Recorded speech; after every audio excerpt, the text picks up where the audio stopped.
Okay, quick premise. So the narrator and Levi wake up one day, and there are no other humans left on the Earth. And this takes place 16 years later during a paintball game we're playing against each other.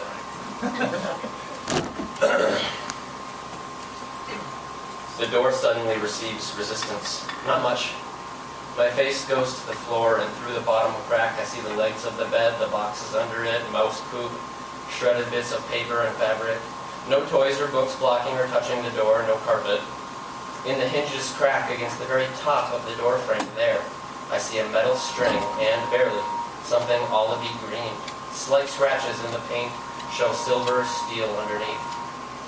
Back down the stairs through the living room, I stand by the front door, studying the trees and the fence outside for many solid minutes. And when I believe I am safe, I hang my gun around my neck and go climb the tree outside the bedroom's window. Protruding from the bed, bright red, stands Levi's flag. Attached to the top of the door is the metal box, rounded corners, silver string hung on a bolt in the door frame. Black stenciled paint across the front reads U.S. Army.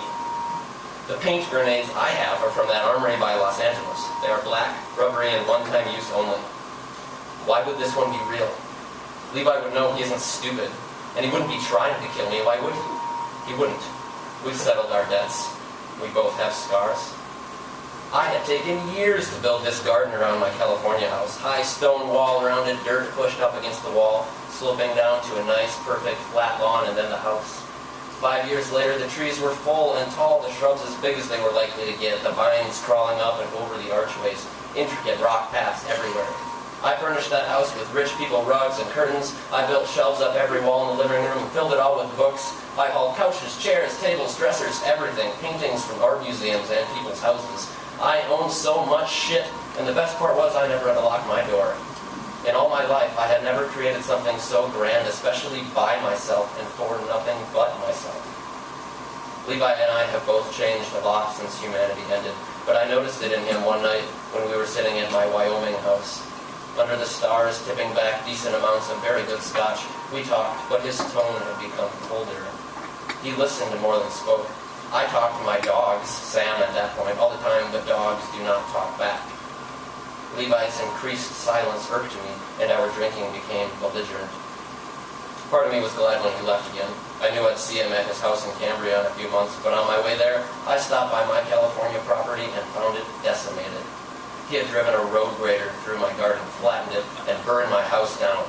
My vinyl collection had been in there, and a box of letters I found in houses that real people had written to real loved ones.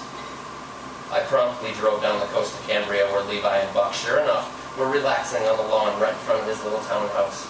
I wouldn't have done it, it said, if it didn't bother you so much. What about respect? What about friendship? And he laughed at me. We're still friends. You just need to let go of the past. After supper, when Levi went to the bathroom, I fed his dog Buck 4 king-size Hershey's bars, and then I left. The next day, Levi gave me these scars, the 3 on my face and the 1 on my ribcage.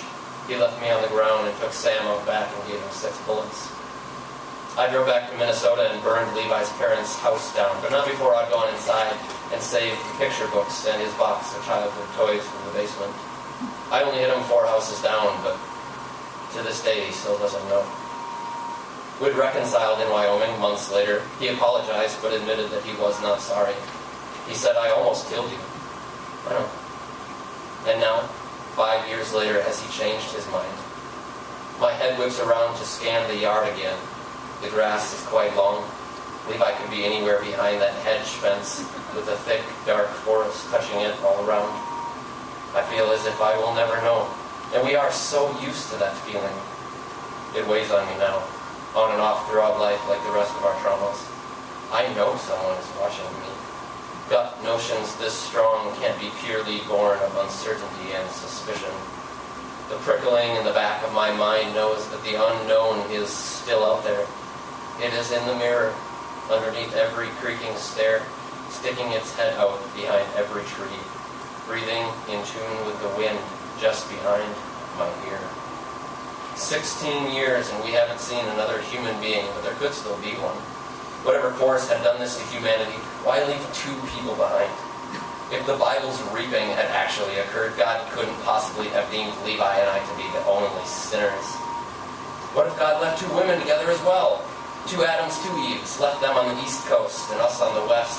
And someday when we're in our 80s, we will run into each other and curse our luck. Or perhaps this is hell, and everyone is still here, hidden from each other.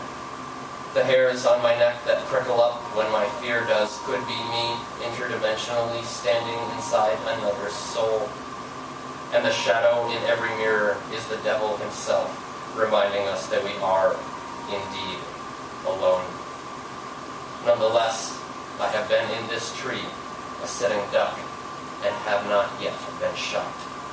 Thank you.